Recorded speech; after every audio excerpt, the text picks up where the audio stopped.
আসসালামু আলাইকুম। এই সুস্বাদু চিকেন ফ্রাই তৈরি করতে আমি এখানে সোনালী মুরগির 3 পিস নিয়ে এইভাবে কেটে 6 পিস করে নিয়েছি।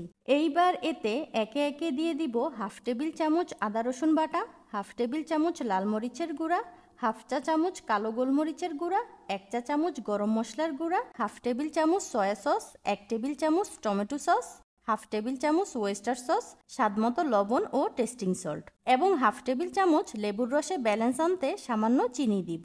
তারপর চিকেনের পিসগুলো ভালোভাবে মাখিয়ে নর্মাল ফ্রিজে মিনিমাম 1 ঘন্টার মতো রেখে দিব।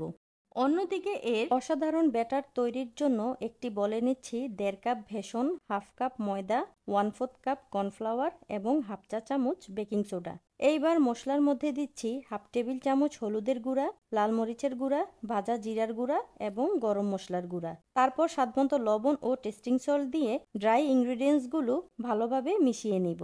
তারপর ব্যাটারটা স্মুথ হওয়ার জন্য এটিকে একটি চালনির সাহায্যে ছেঁকে নিব।